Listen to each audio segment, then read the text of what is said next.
Welcome to the 176th episode of the So Video Games podcast, where we talk about any game at all, including new stuff, old stuff, and anything in between. If we are playing it, we'll be talking about it. Today, we are recording on April 19th, 2020. My name is Brad Galloway. I am the editor of GameCritics.com, and I am 50% of this here show. With me is the other half of the show, co-host Carlos Rodella. How you doing, Carlos? Hello, I'm the other half. I have a full beard and I haven't gone outside in a million years. Are you growing a beard for real? I was actually. You're not supposed to ask me. I was just gonna go the illusion that I had one, but now I have to tell the truth. And no, I finally shaved it. I was going to say, I don't think I've ever seen you with any kind of facial hair. Maybe like What? 1 day's worth of stubble. I don't think you see me much then. I always have something going on. Really? Yeah.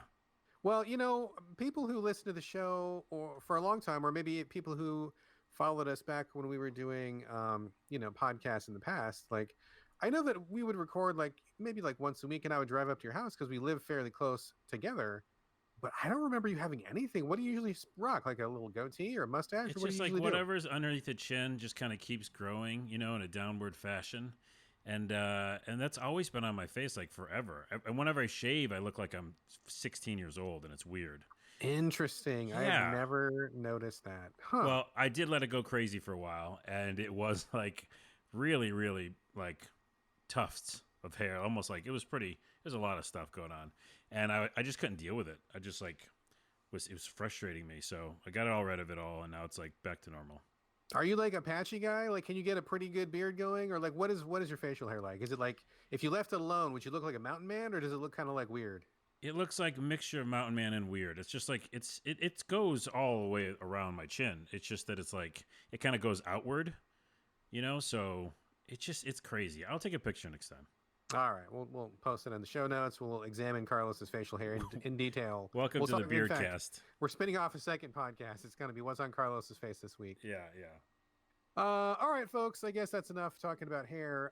Before we get into games this week, let's check the script and see if we have any housekeeping going on.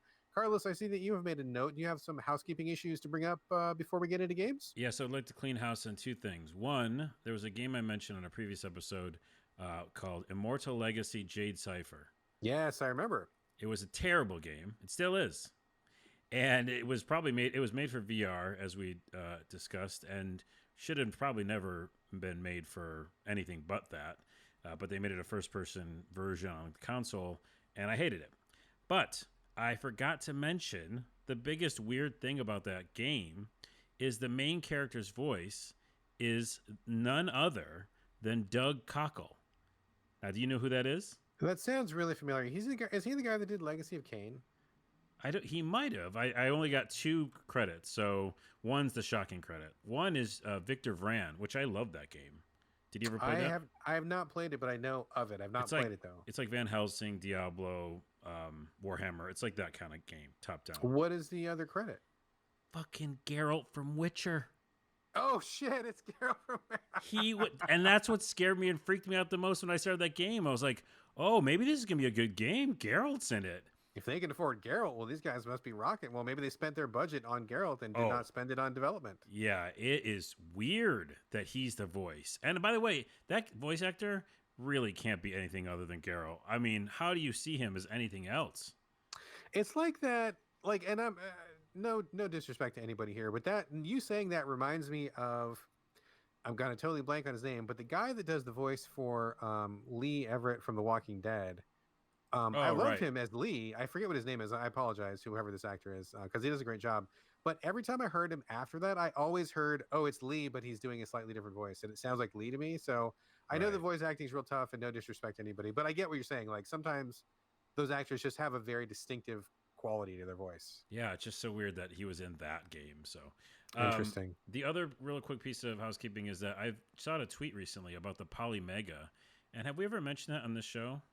What is the Polymega? You have to refresh my memory. I recall seeing it in Twitter, but I don't think I was paying attention. It's one of those consoles that are basically like the emulator style that like plays many different game systems. And which one does this one do? It has add-ons, and so you actually buy like a base unit, and then you buy whatever system you want, like as an attachment, I guess. Is it And just for old 16-bit stuff, or like yeah, what range are we talking yeah, like about? Genesis, Nintendo, TurboGrafx, and um, Genesis, etc. And Okay, the okay. reason why I was excited about it, I think back in the day, was because it was one of the only kind of emulator ones, I think, for Turbo, my favorite system ever. And the TurboGrafx Mini's coming out later this year. It got delayed because of all of the shipping stuff, and I think the coronavirus as well. But Polymega just started showing up in tweets again, and I had forgotten about it. But so I just thought we'd I don't know, research it, because I would love to have a system like that at the house where you could just like play a ton of old systems in one. That is cool. I've always been kind of fascinated by those. And I have, well, it's kind of weird because I don't know about you, dude, but like back in the day when I was young and I was playing a lot of console games, like, like when I was playing the Nintendo Entertainment System and the Super Nintendo and the Genesis, in that period, I was really broke. My family did not have a lot of money. And I didn't really buy a lot of games. So either we would rent games, because that was the thing that you could do back in the day, was you could go to a physical store, Yep. usually a video VHS rental store, and they would also have games. And so we rented a lot of games. And every once in a while, I would buy a game when I saved up enough money, but then I would have to trade it in. Like there was a shop that would like buy an old game from you, and then they would give you like 20 bucks or something, and you could put that towards a new game, which is what I did a lot because we couldn't really afford to just keep buying games. And so I have some games from back in the day. Like I have an okay collection of games, but I don't have nearly as many games as I played. So whenever somebody's like, "Oh, they have a retro thing," I'm like, cool, but it kind of makes me sad because I didn't really own that many games back then. So Mm. even if I bought one, I'm not sure that I would have enough cartridges to make it even work. What about you? Do you have a big pile of cartridges at your house? Yeah, I don't, and that's why I've always been a believer in the emulation stuff, because it's just not technically possible, and also it's like too expensive for a ton of people to just try all these games. And I know I have tons of friends who are like really really devout to the retro consoles and retro systems and games.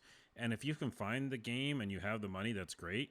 But there's a ton of people that A, don't have the money, but B, yeah, just don't have those cartridges. So I don't know. I'll research it, but because of course this podcast doesn't do research, but No, not at all. we'll try to like round up, maybe do like a whole episode on the roundup of like what retro console like ones that do emulation, because I'd love to just start, I don't know, reviewing them, because I feel like there's so many out there, and this is just another one. So maybe on a That might be future pretty episode. cool. Yeah. Yeah, that might be pretty cool. I have a friend of mine. I will not name him on this podcast just in case he doesn't want to be named, but he is one of those guys that really loves the retro stuff, and he's like legit. Like he wants the old cartridge. He wants the old hardware. He doesn't want to do any of that stuff for himself. And so he'll restore old consoles. He'll like do the soldering and the rewiring, and he'll like totally get in there and do it, which is really cool. And he tried to get me into it, and I'm like, this is cool, but I just don't love it like you do. I just kind of don't care about having the old piece of hardware. I'd be much more interested in emulation. So he gave me a Raspberry Pi that I want to say had like 1,800 games on it. Oh yeah. And I'm like, man, this is pretty dope. But I ended up just like not really playing them a lot. So I'm not sure that, I mean, even though I have like this thing that I could hook up, I mean, it's very cool. Just plugs right into my TV, no problem.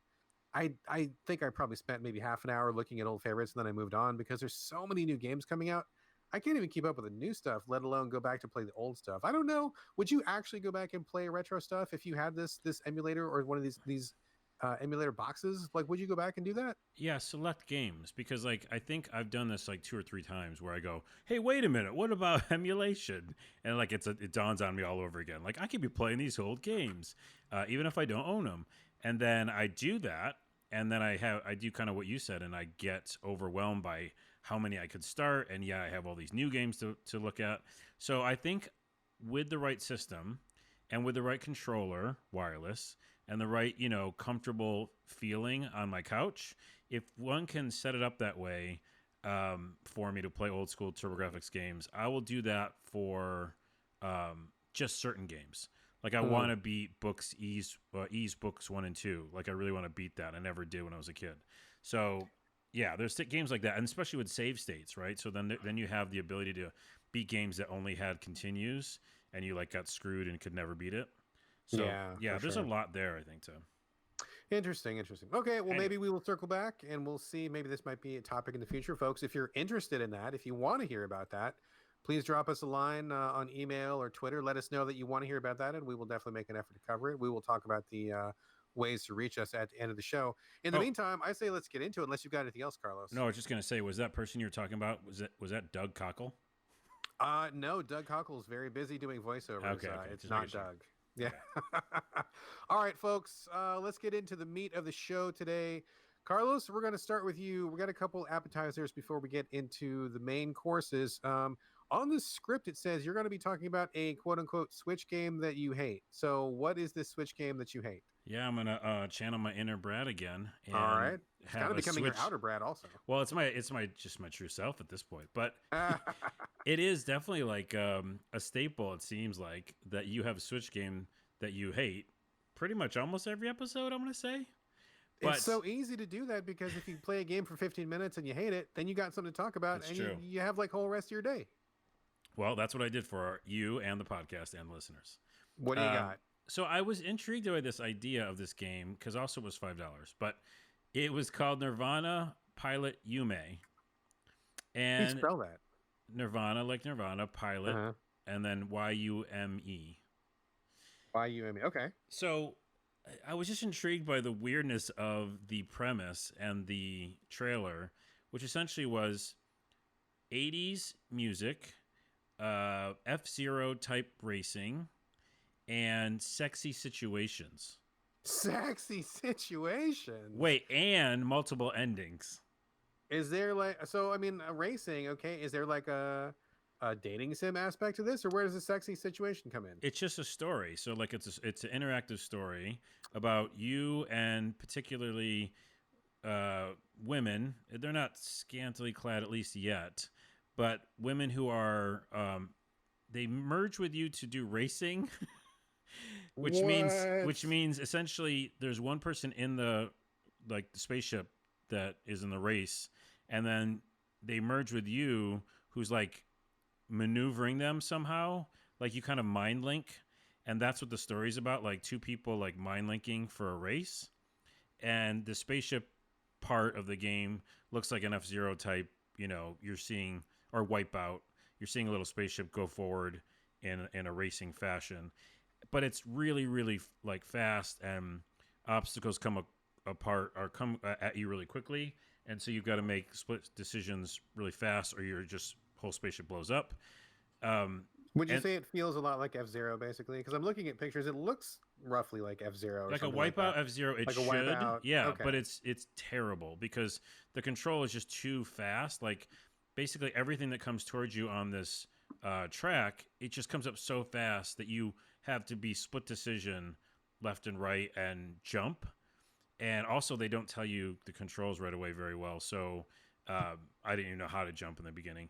But essentially the story part is interesting. I didn't get into any sexy situations, but it seemed like immediately there was like a woman who liked me and wanted to like learn from me, and then we're like merging together, and we really have to meditate a lot for it. So I feel like there's a lot of setup for like some sexy stuff that's going to happen. A lot of foreplay going on. A but lot of nothing... sexy race car foreplay. Okay. Space okay. car foreplay. Space car. The only problem is I can't get far enough because I just fucking hated the game. Like when you explode, it oh jeez. Yes. Well, that was you saying that. You're mine. You said that, dude. Well, your spaceship does explode. Anyways, when you crash, you basically every time you crash, like the screen gets like messed up because your mind connection with her is like, breaking, which I thought was interesting. And the more you crash, the worse it gets. So it's like hard to so even like see. it actually literally like looks worse. Yeah, when like you're playing glitches it. on the screen and stuff. Okay. Okay. But because it's like terrible and not fun to play, like you don't want to get better at it because you just feel like you can't. It just feels like randomly you're going to hit something that's coming at you and you can't. I just never felt like I was in control of my spaceship. So I'll never play it ever again because I just can't stomach like playing that gameplay. But it seemed interesting. And I like the 80s music, but I mean, what you're describing sounds interesting. I'm always up for good sexy situation, and mind melding sounds interesting. I mean, Mm-hmm. maybe I can be drift compatible with some random space pilot chick. That seems like an interesting premise, but I'm terrible at racing games in general. Like any racing game, I suck at. It is a genre I am no good at, and I'm real bad at like F-Zero or Wipeout Oh, you'll or die. Yeah, Redout. yeah, Yeah, I'm no way. terrible at those. So So I'm like okay at those, and I died every second. Like it's just not like they didn't do their homework on the gameplay part. oh man. And there's Well, multiple endings and stuff like that. So, so that game is shite. But I will say this: I also saw a game right next to it that I will be playing tonight, and I will talk about next episode. It's called Can Androids Pray? The music oh looks yeah. amazing. The story seems amazing, and it seems like such a different experience that I'm going to go to that now. Well, as a matter of fact, I bought that on Xbox One a while ago and I never got around to it. So if you're going to play that for next episode, maybe I will bump it up on mine and maybe the two of us can talk about it next time. Okay, yeah, because the one on the Switch is called Can Androids Pray: Blue, Yep, and that's yeah, it. okay, Yep. so fucking it looks cool as shit and really amazing music. So Nirvana Pilot Yume, skip, and check out maybe Can Androids Pray. Excellent, excellent. All right, I've got a couple of quick things to mention before we get into the heavier topics here. First, I played a game called Surviving the Aftermath. It is currently on Xbox One, the early access preview program on Xbox One. Kind of becoming a little cottage industry on the Xbox, where a lot of games that are in early access on PC come to the Xbox and nowhere else. So that's an interesting thing that they've got going for them that I'd like to check out once in a while because I don't play anything on PC and this program allows me to take a look at some of these things. So that's neat. That is cool. Surviving the Aftermath is I mean, I don't know how to even describe it honestly because it's in a genre that I don't really play that much. It's kind of like a sim where you're building a city, but it's also kind of like a real time strategy where you're gathering resources and dispatching people to go do things. Basically, what happens is it's post apocalyptic and it's got like a sim city sort of view, like a top down. You got a god view and you're looking at things from up above. You can choose how bad the area is. It'll be like, oh, it's still hot with radiation. It's terrible here. Or it'll be like, oh, it's not too bad. There's some safe patches and we're getting by. Or it can be, oh, nature has reclaimed this area and now it's okay to live here. Like basically like hard, medium, and easy. There's a whole bunch of settings you can change, like how tough are your survivors, how populated are the resources. So there's a whole bunch of toggles you can go through and kind of customize the experience for yourself. And I saw a trailer, and the trailer looked really cool because I do like the post-apocalyptic settings. I like the idea of like kind of building your own little area to be in, and especially after playing Frostpunk, which I ended up really liking despite not liking it at first. But once I got into it, really liked it a lot. And I've been trying to find another game that does what Frostpunk does. And I'm finding more and more that Frostpunk is basically its own thing. Like I can't find another game that does the same thing as that. So start playing Surviving the Aftermath. It's got a fairly good tutorial, and I start my little settlement. I build a house, and then I got some settlers, and they collect some wood, and they collect some food, and then they build a well to get some water, and I'm kind of just building things, and then after a while, like some I don't know radiation storm or something comes through and kind of messes things up, and then you got to like recover from that. I mean, it's fine. It's if you like these kind of games, like these sim games, go for it. Like I think it's okay. It's still in early access. They're adding stuff to it all the time. I think I'm playing like something just came out for it. I think it's like the sixth time they've added something to it, and they just seems like they're just going real gangbusters on it. So still in production, still growing, still changing. They had just added a bunch of new systems, but I didn't see what it was like before, so I can't say how different it was. But according to the patch notes, a lot of stuff. So if you like those kind of games, check it out on the Xbox One. Surviving the Aftermath.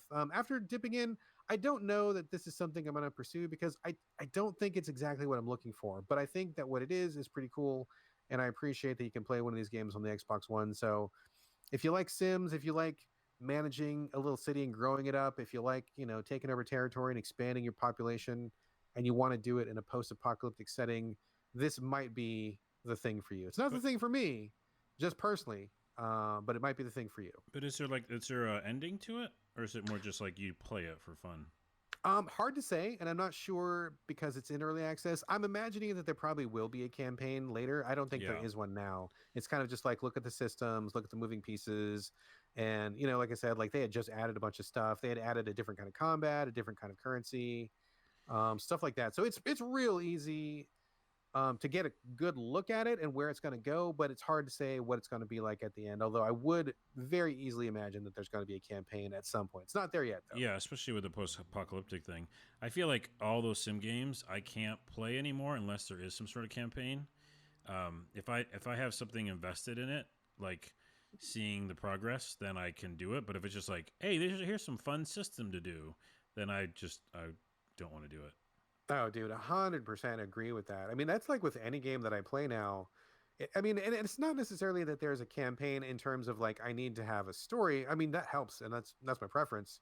But there has to be like an end point for me. Like I have to like have the goal of beating the game or rescuing all the survivors or making it to the new land or something. Yeah. If like you said, like if it's just a bunch of systems, that's cool. And I know a lot of people get into it, but for me, there's like no appeal in just seeing how these moving pieces fit together.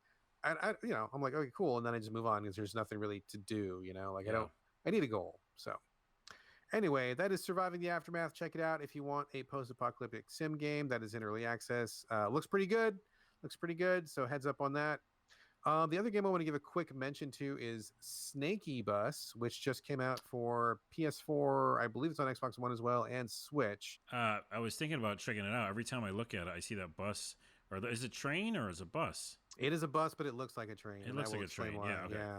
Have you never played it before? No, I just keep seeing it, and I'm like, I really am interested in that weird thing. Oh man, I don't know the history of this game. It's an indie game, but I remember it being really, really popular a while ago. I don't know if it was 1 or 2 years ago or whatever, but I remember in indie circles this game kind of blowing up, and I remembered hearing about it and kind of making a mental note. Oh, when this ever comes to console, I'll check it out.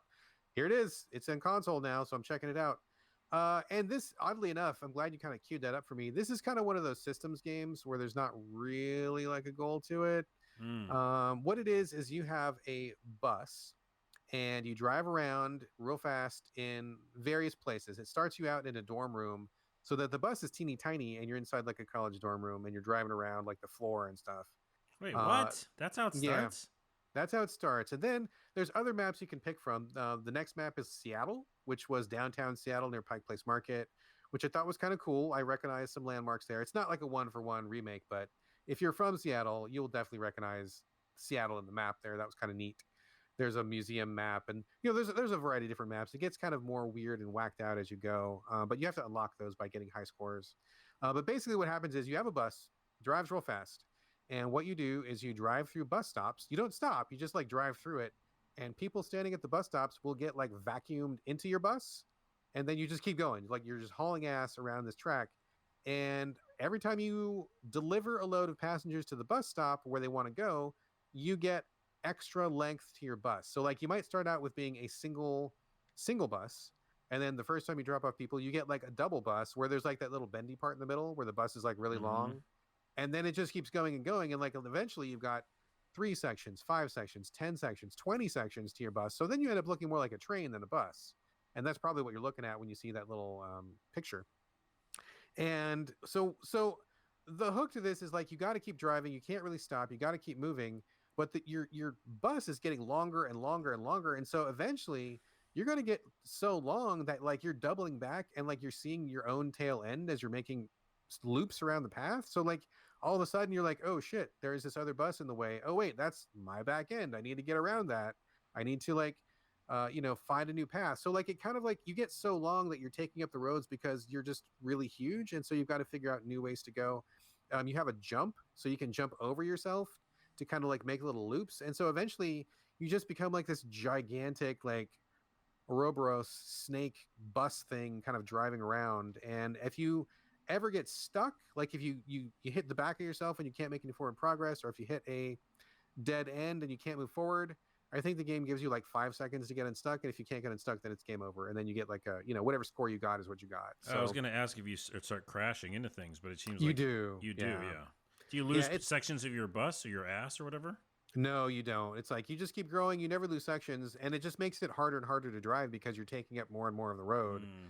And so you eventually have to get real creative with like how you jump and like you got to kind of think ahead about how you're going to turn. So you're like, oh, well, if I took a left turn here, when I come back, I should take a right turn, and then when I come back the third time, I should jump over. And then you got to like, in your head, kind of like plan it out so you're not trapping yourself. It's kind of a neat idea, but this is one of those like systems heavy games, and it was fun for like maybe 10, 15 minutes. And then once I got like what it was doing, I'm like, okay, cool. And I just wasn't really I'm like done. super, Yeah, yeah. I mean, more of like a novelty. I don't know if it came from a game jam or something, but dude, real neat for 10 minutes. it sounds like Crazy Taxi mixed with Snake. Basically, yeah, that's basically a good summation of it. So if you want to check it out, I think it's like $5, $6, $7 or something like that on the consoles. It's fine. I mean, it's neat, but not something that's really going to keep me coming back for the long haul. And like I said, after my first session, I think me and the wife played it for maybe 20 minutes, and we were both like, done. Hey, we get it. Yeah, we get it. So there you go. Snakeybus and Surviving the Aftermath. All right, let's get to the meat of the episode. Carlos, you've been putting a lot of time into Final Fantasy VII Remake. We talked about it last episode, and I think we talked about the demo on the episode before that. Have you finished it by this point? Yes, I finished it You, today. all right, so you finished it. You rolled credits. Of course, no spoilers right now, but how about you give us a wrap up? What are your final thoughts? Any ideas, things you want to discuss, anything that we should know? Let's just kind of do the wrap up on Final Fantasy VII, but spoiler free. Yeah, spoiler free, and this is essentially going to be like a second half of the thoughts from the game because in the first time we brought it up on this podcast, I kind of went through a bunch of the stuff. These are some final thoughts, kind of like the second half of the game. Again, spoiler free, but also very specific things because I want to call them out because they're either ridiculous or I'm just mad at them. So, but overall, let me just summarize and say overall, I really enjoyed the experience. I am very excited about the continuation of these stories, and I'll get into what I think those are going to be. But very much had a great time with it, and I like a game if I like work really hard at beating it. Because if a game just kind of falls off my radar or your radar, both of us, that's it. Like there's probably no going back to it. And if it sticks with you, similar to like recently Greedfall and a bunch of other games, then I 100% have to like really push and I want to see the ending. So that's what this game is. Enjoyed it fully. There's some issues, but like we mentioned last episode, I switched it to alternate mode, not normal and not turn-based, but alternate mode, right? Yes, I remember. Okay, I'm just reiterating that it's called alternate mode. It's not easy mode, yes. Because I actually have a video that I will share with you, and we can share maybe in the website page for this podcast. But there's a battle near the end that if anybody called that easy, like I don't know what planet you're on, because even in alternate mode, there was so much like healing and dodging and special moves, and it was crazy, and that's in the alternate mode setting. So there's a lot of skills still to be had in that version.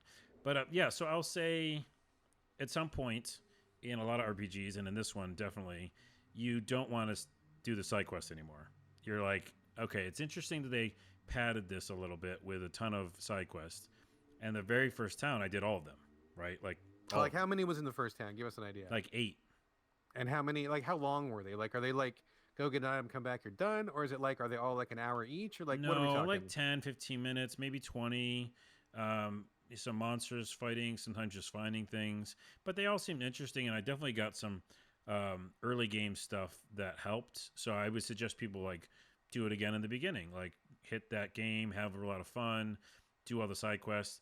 But then about halfway through, you're like, okay, let's just get this campaign because you're so interested in what's going to happen with the characters. So at some point, I got my last side quest that I was going to do because a little girl was like looking at one of those jukeboxes that has music in them. And she's like, hey guys, could you find me some music? I don't have all the regular songs, and I would love to find some more songs. And it's like quest updated. And I go, nah, kid. Nah, I'm not going to do that for you. You're on your own, little brat. Get out of here. And I was like, that's it, fellas and ladies. We're stopping side quests. She was the straw that broke our camel's back. Was there a lot of stuff going on in the main quest? Because like I like doing those quests as long as there's nothing else going on. But if it's like oh my god, someone got kidnapped. We've got to go rescue them. Hold up, this little girl needs to like fill up her iPod. Like, Yeah, is it yes. like is it one of those things, or is it in a place where nothing was really going I on? can't remember. Like that happens, and then sometimes it doesn't. Like sometimes, yeah, there's like, well, we should probably go do this, but we can wait for a while. But you don't want to at some point. You know, you really Yeah, are yeah. invested. So I was invested, screwed all the side quests over, and said no way. And then we get to the area where it's like, okay, you can't come back from this. You know those areas in games. Do It's they like, give you a pretty clear warning? yeah, yeah. This is the Well, final run. well, it's ridiculous. It does it twice near the ending of the game. Once, it's the characters themselves are like, "Hey, Cloud, are you serious? Like, we could be helping a lot of people." And I'm like, "No, dude, fuck off. That little kid wanted fucking songs. No, we're going." And then I go to say yes, I want to keep going, and it asks me again. And I'm like, "No, seriously, we're going." So we went, and then later in the game, near the like real ending, because there's like a lot of like, "Oh, this really isn't the ending." They asked me again if I wanted to like go back and do stuff because there's like VR missions and I'm like, no. So, anyways, I was kind of Did you say annoyed by them VR asking. missions? There are VR missions, yeah, that you can Like with battle. the actual PSVR stuff? No, Or no, is no, no, no? no, no. Like they're like just arenas that you can go fight like Oh, digital okay, okay, monsters. gotcha. It's just like a leveling up thing, you know. Okay. So here's a couple things near the ending that are spoiler free that are frustrating and interesting. One frustrating thing is fuck helicopters. So helicopters are in video games all the time, and they, for some reason, are like the most powerful thing. You're like got these magical abilities, slaying demons, and if a helicopter comes by, oh no, you might get shot with its guns and like be in trouble. And this game doubles down on that. There are so many fucking helicopters, and they're all super strong, and everybody's always like hiding behind something because they don't want to get shot by the helicopter. And there's a section near the end where you're trying to run and get past the helicopter, but you have to time it exactly right, or the shots hit you and they don't just hurt you, they push you back. Do you know what I mean by that? Like they push you. Like you get staggered a little bit. You get staggered. Well, not a little. You can't get past it. Oh, And I was like, so it prevents you from moving it forward. prevents you from moving forward, and you have to do it Gotcha. exactly right. And I go, oh my goodness. And then later on in the game, there's another helicopter that shows up, and there's just so many damn helicopters, and they're always the most badass thing, and it's stupid. So fuck helicopters. They're not that strong. You can jump up into your air with your fucking sword, Cloud, and cut it in half. Also stupid, near the ending. Now this sounds like I didn't enjoy the game. I love the game. But these are things that developers should not do. Near the ending of the game, it makes you switch between different characters. Even if you like Cloud or whatever, you have to be different characters sometimes. Sure, for story reasons or whatever. Story reasons, yeah. And in this one, near the end, you think you've finished everything. A big robot comes out, of course, and you've got to fight him. But I was Barrett and Aerith. And I had recently not cared about Barrett and put this weird gun on him, which wasn't a gun. It's a cannonball thing that he just hits people with. Right? So it's a melee thing, right? Oh, okay. So he right? can't fire it. So he can't fire, right? But then all of a sudden, near the end of the game, I'm stuck with, to beat one of the last bosses, I'm stuck with him and Aerith. Aerith, who can't really do much. God bless her heart. But I can't ever seem to attack with her. And Barrett has no gun, and you have to shoot these drones that are protecting the robot. If you don't shoot the drones, the robot doesn't get hurt. Can you not switch in the middle of a battle, like re-equip him? No, I have Barrett, but he has no guns. I know, but like, couldn't you change? Like, didn't he have something else in his inventory? No, his loadout. You can't change his loadout in the middle of. Can't change it. Okay. Yeah. Right. So I had to endure, like Aerith trying to shoot her little piddly wand at the drones, and wait for like melee opportunities. It was atrocious. So I don't know how they didn't test that in QA. That sounds rough. It seems like he should at least always have some kind of fallback ability. Like, in games that do that, where you may have to shoot something, but it's possible to also do melee, they usually give your character a gun, even though it might suck, but at least you'll always have it and you can't get rid of it, so that if you get into that situation, you've at least got a pea shooter to shoot with so that you're not totally stuck. He didn't have anything like that. No, he didn't have anything. He had the only thing he has is like one of those like limit break things where if you get enough charge up, you can shoot his special shot. But I had to wait for that. So I think it was like 30, 40 minutes or something of fighting this robot. Oh, it just felt God. terrible. That sounds terrible. Yeah. Oof. So minus those two things, helicopter's stupid. That section was stupid. In general, most of it was pretty great. Like The pacing was pretty good when you stick to the main story missions. I like how they slightly changed the game itself, and that's kind of what I want to end on. Is that what was really brilliant about the game? Brilliant is that in game, like as part of the lore, as part of the game world itself, the developers essentially talked about the original Final Fantasy VII and how this one was different. Because in the game, there's these ghost characters called Whisperers, and you see them right away as soon as you start the game. I think they were even in the demo. And the Whisperers float around, and they're weird. You don't know what they're about. No. But without spoiling anything, they're pretty much, in my opinion, an extension of. No, I can't say that because that would be spoiling. I think that there's things that developers do in this game, especially near the end, that are really brilliant in how they nod to the fact that people playing the game realize that certain things could be different in this version than the original. And near the very end, they literally put something in the story that says like, well, this story element is going to tell you that now all bets are off and this is no longer Final Fantasy VII. This is another game. So it's essentially setting up the next chapter, whatever it might be, to be like all new canon, all new story elements from these with these characters. Interesting. And I think how they did it, which again, I'm not spoiling it because it's revealed in such a really cool way. It's just so smart that they spent so much time in a story beat that explains like what fans are going to think about the game. Does that make sense? Yes, I hear you. Without saying what it is, I really do want people to see it for themselves. I know a lot of people, including myself, still got to get through it. But this sounds like they're definitely making some changes. I've heard a lot of people on Twitter, also not spoiling it, but a lot of people saying, oh, there's actually a lot to really discuss about this, and a lot of people are going to be surprised. And as always, some people will be interested, some people will be mad, but we'll talk about it in a little while. I'm sure there'll be a lot of discussions. Yeah. Besides the little couple frustrating parts of the second half of my playthrough, I thoroughly enjoyed it. I love these worlds. Again, in alternate mode, it felt like Final Fantasy 15, which I really enjoyed. And yeah, I mean, it did go a little bit long near the end. Yeah. When they do the thing where like, this is the final battle. Psych. This is the final battle. Well, psych.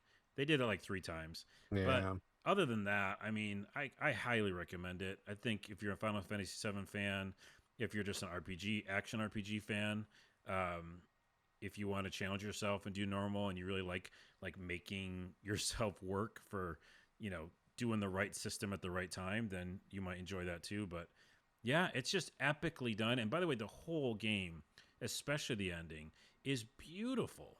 I mean, remember what's that, the CG movie? With Final Fantasy. Spirits Within? Advent Children? Spirits Within. Spirits Within.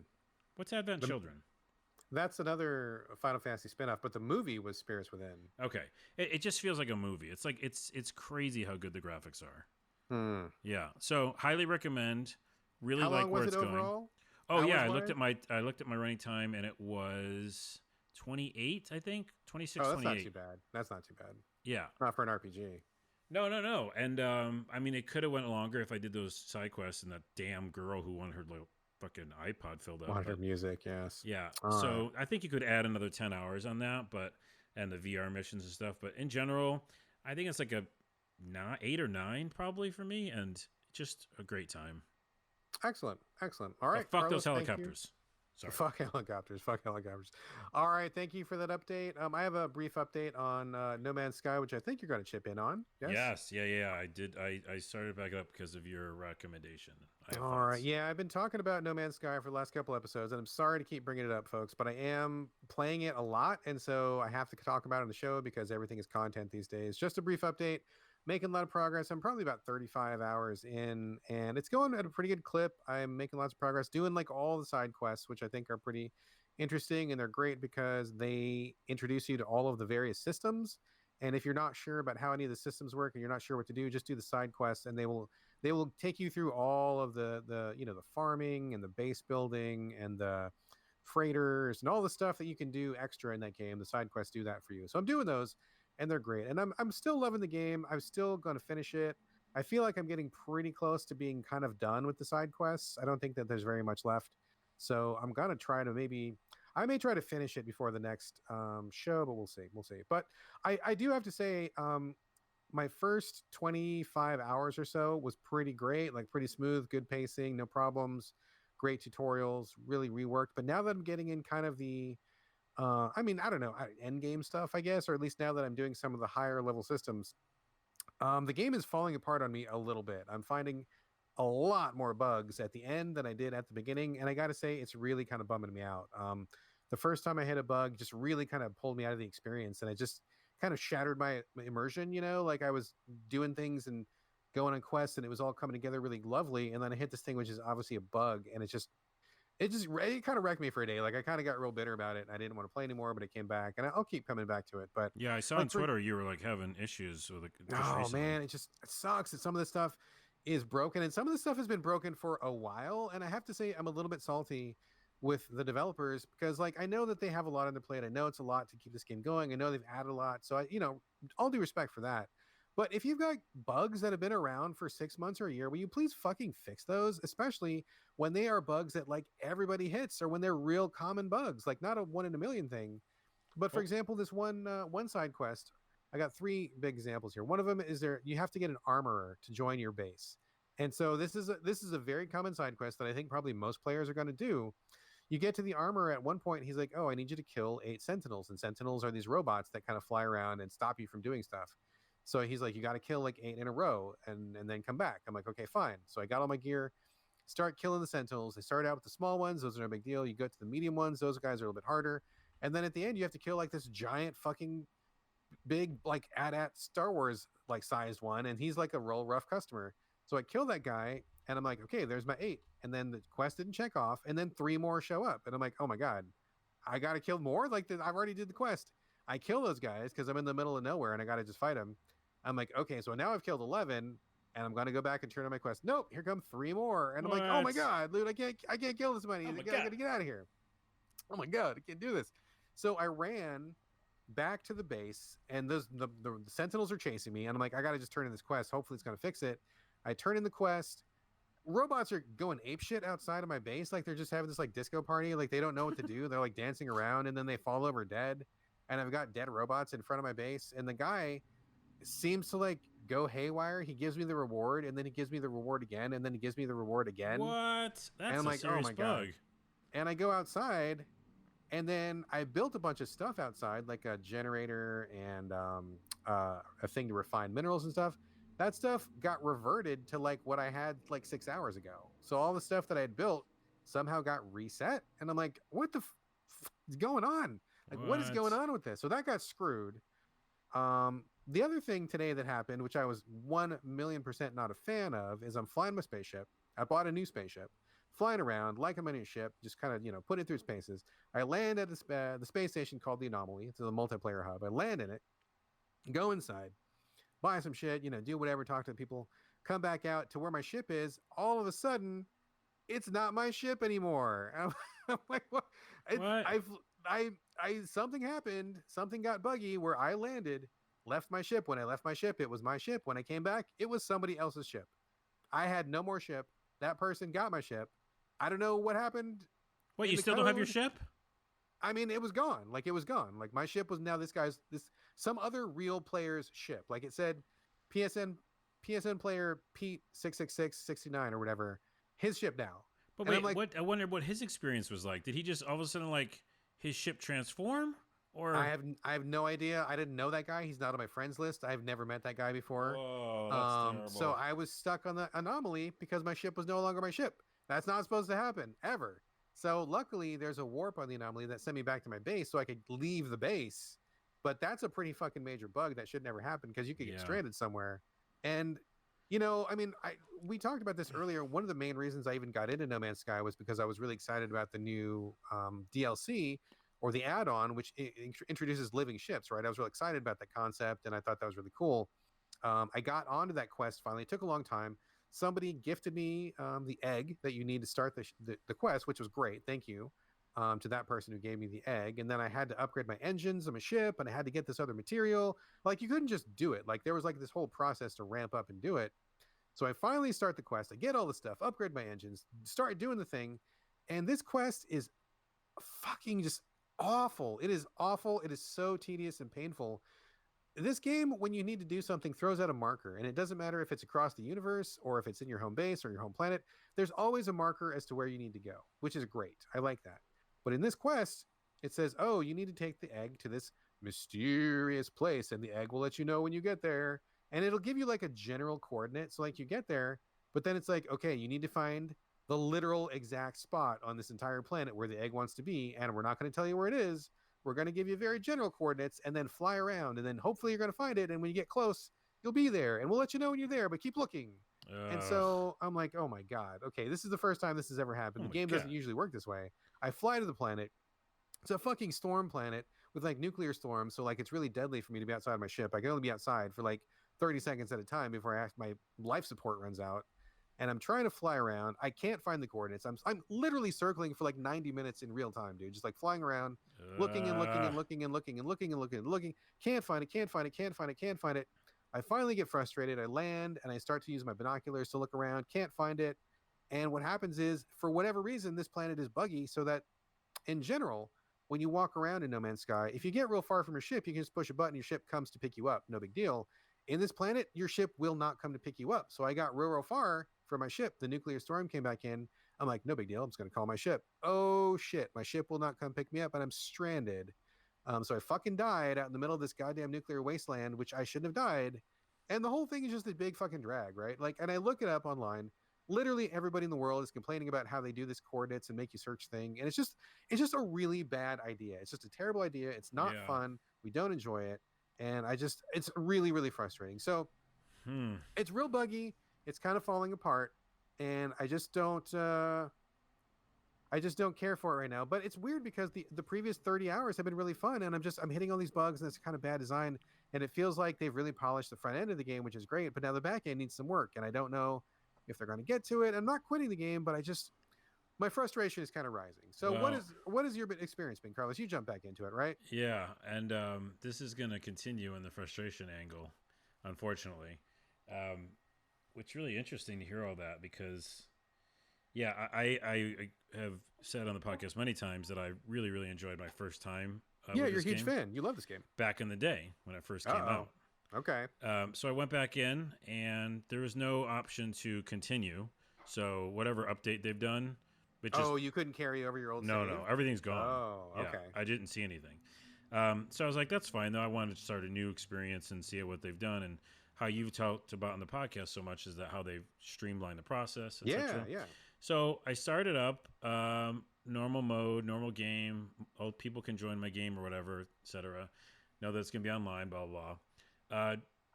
Do all the regular things that happen because again, I played 150 hours of this game essentially, and immediately I was in third person, Yeah. and it Yes. was very jarring for me because this game originally was first person, and I only played it that way for 150 hours. So I thought like, oh, that may be a nice switch to just be third person now, but I hated it. I Hmm. immediately didn't want that perspective because it took away the idea of the fantasy and the virtual reality aspect of being on this planet. I don't know if that's how you felt, but for me, I like the idea of not having an avatar. I am the total opposite. I hated it in first person. I love it in third person. Okay. I'm no interest in playing a first person game. But you can change it back. You can go back to first if you want You to. can, which I did, which by the way is also cumbersome and isn't. They don't tell you about it. They're just like they Yes. bury it in the controls, and so Hope you find out. yeah, hope you find out. So I switched it back and was like, okay, this is better for me. But immediately, yeah, the first planet they dropped me on was a poison planet, and I'd forgotten the controls. I'd forgotten everything, and I think they do a pretty shit job actually. Really? Going back to it, yeah. Because the fonts, and again, the character, the text is all small. It is a little bigger at times, but sometimes it's really damn small. And having instructions not like in front of you, but like in the bottom right, I think is a mistake as well, because you just like are not accustomed to like looking down there for instructions sometimes. So it definitely tells you kind of things to do down there in the bottom right. But I was frustrated because I was like dying immediately, which is never a good experience. And I'd forgotten all the things on how to repair my suit and all that kind of stuff. And then when I started trying to like mine for things with my little utility tool, that ran out of juice and I forgot how to recharge that. So essentially, I ran around, forgot what to do, was confused, and I died. I motherfucking died on a poison planet because I couldn't get away from all this poison smoke that was around me. And they put you way away from your ship. Yeah, you don't start right there. You don't start with your correct, ship. yeah. And in the original, you started with your ship because but that fucking makes sense because you like crash landed with your ship. But for some reason, this version now you have to go running to the ship. So, anyways, I died. Then I had to go back Dark Souls style and get my shit, which I hated as well. And then finally got to the ship, and I just found all those things that I'd done in the past, which are grab resource, place it on top of item. Now the item is repaired. Build and craft things, and then craft the things with other things, and then make a thing that crafts more things. And I was fucking out, man. I didn't want to do it. Didn't want to do it again. No, yeah. I didn't want to do it again. I'd spent 150 hours or whatever, like figuring out those systems, and even them, I thought they were cumbersome. But going back to it, man, I was like, nah. Like, I don't have the time or patience for this. Now, for you, this is your essentially first time going through all these systems. Yes. Yeah. I had built houses, worked hard on all the crafting things, building things that made more things. I'd done all that shit.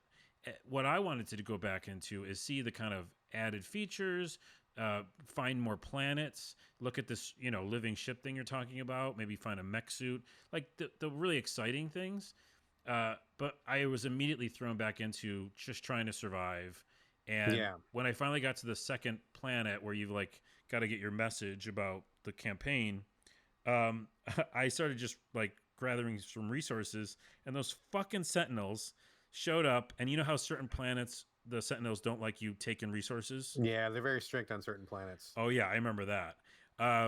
As soon as I started like getting resources because I needed them for like my fucking suit, a little sentinel came over and like got mad at me. And I was like, not you again, you son of a bitch. I've dealt with you for hundreds of hours. So I'm out. Like, I'm fucking out of this game. No thanks. I know I was like high on it last episode. But dude, I'm fucking out.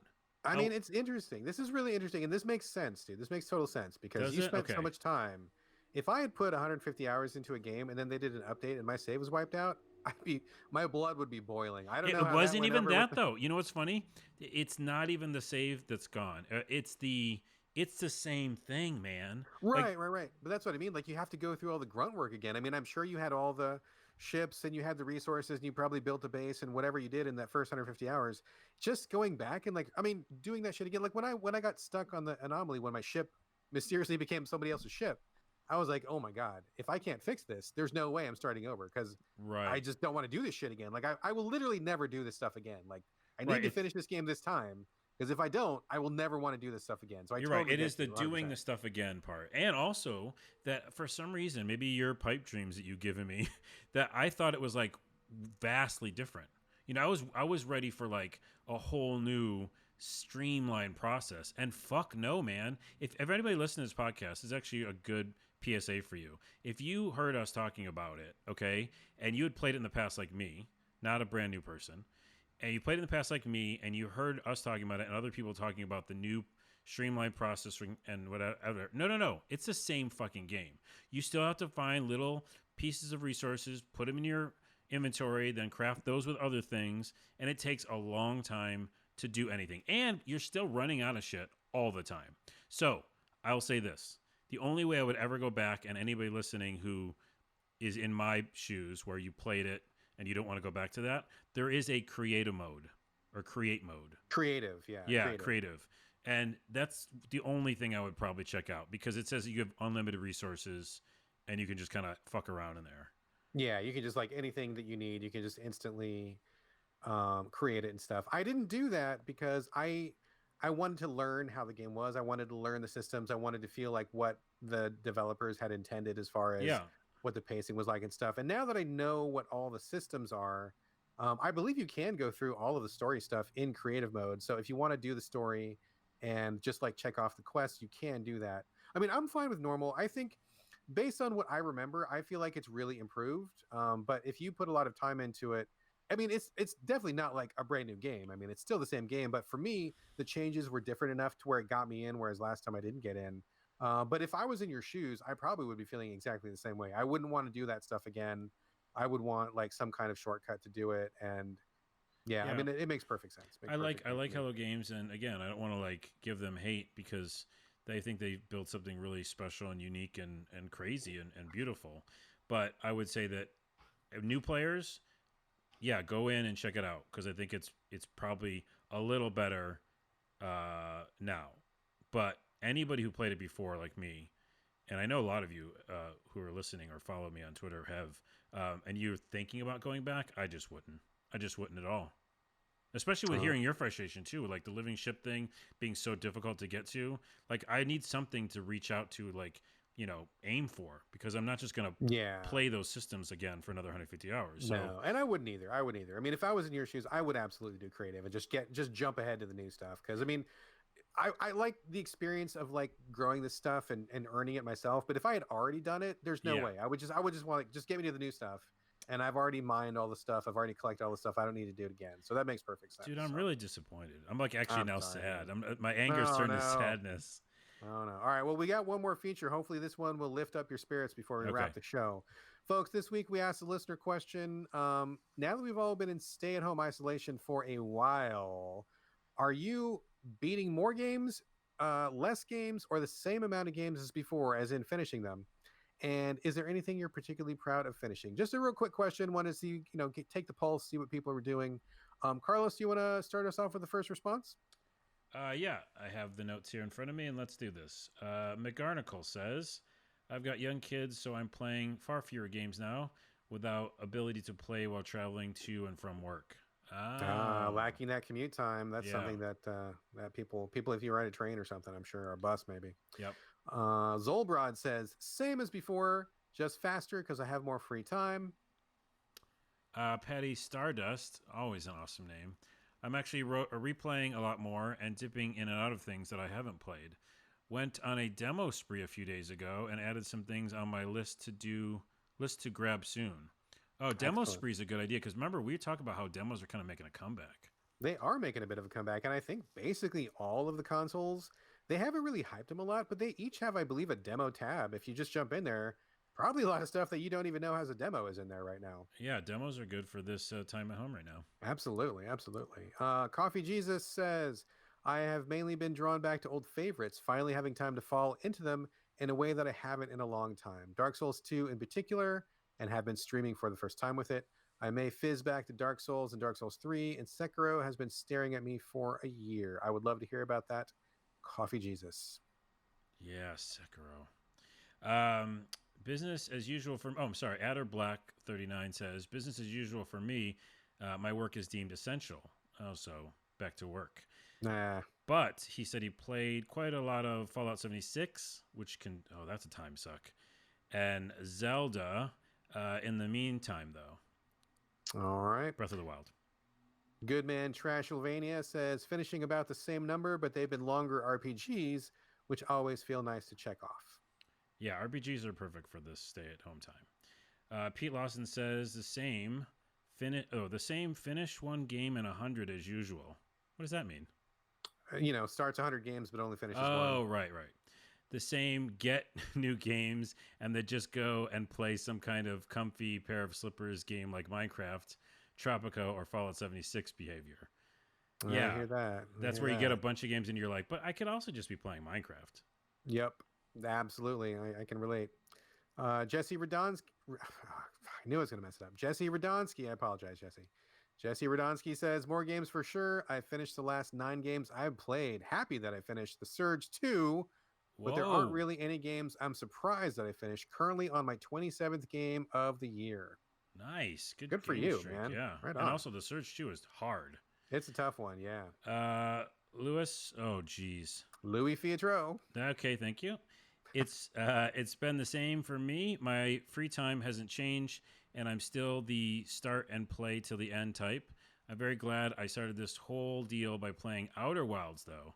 It took some dedication, and it's one of the best things I've ever played. Yeah, that's a fun Nice. one to lose yourself into. All right. Excellent. Excellent.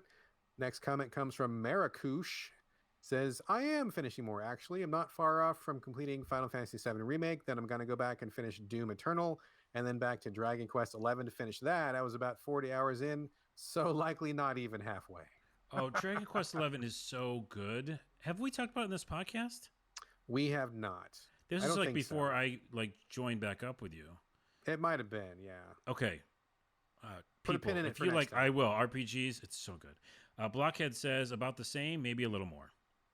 And final comment comes from Nick's RIP, says the same, but primarily while we're both spending more time at home than otherwise, we're also both working, which is true. He knows me pretty well. Except this week, I intend to do some gaming because I am taking a week off to decompress. Good for you. I think we could all do some decompression. And thank you all for the comments. Always nice to check in with the listeners. And with that, that takes us to the end of the show. Folks, thanks very much for listening. Carlos and I will be back with another episode in a few days. In the meantime, as always, we love your questions and comments. Hit us up, sovideogamespodcast@gmail.com. You can also leave comments at gamecritics.com when the show is posted there. We're on Twitter collectively at SoVideoGames, but you can hit us up individually. Carlos, where can people find you this week? Let's have you all follow me at Artie, ARTIE, the game. It's my Twitter account for my new indie game that I'm making right now. Also, it's artiethegame.com if you want to check it out. And subscribe to the newsletter, which I'm going to be making, which actually like gets you updates and access to the game before anybody else. And also, before we leave, I wanted to ask another question, if I may, Brad. Absolutely. Here's a question that's a really easy answer. It's yes or no answer. And I have a feeling it might be yes. And I'm surprising Brad with this question because he doesn't know what I'm about to say. And this is for all our listeners, right? This is for everybody. It's a real simple question, and we can tweet it out after. But how many of you would you like to see or listen to this podcast live? Because we can easily stream this with OBS on my computer. So, Brad, would you ever be up to doing this live? I mean, why not? I don't see why not, as long as we could find a time that listeners could listen in. I mean, I would not want to do it if we streamed it and no one listened because it was at a weird time. That would be very embarrassing. But it'll always be tricky. Like, people, it's hard to find out right time. But maybe the question could be like, do you want to listen to this live? And then secondly, if so, what time would work best? And Yeah, we sure. could, I'd be up for that. Yeah. Yeah. Because essentially we're recording it live. We don't do really much editing, if any. So, yeah, I thought it'd be fun because right. Let's try it. Let's throw it out there and we'll see what the listeners say. So excellent. We will get that out there and maybe we'll do a live stream. We'll see. All right. As for me, my social media info always the same. It's on Twitter and Instagram. It's my name, BradGallaway, all A's, no O's. And folks, that is it for us. Thank you so much for joining us again on the So Video Games podcast. We will be back soon, but in the meantime, this is bye from Brad. Bye from Carlos, and also bug helicopters in video games.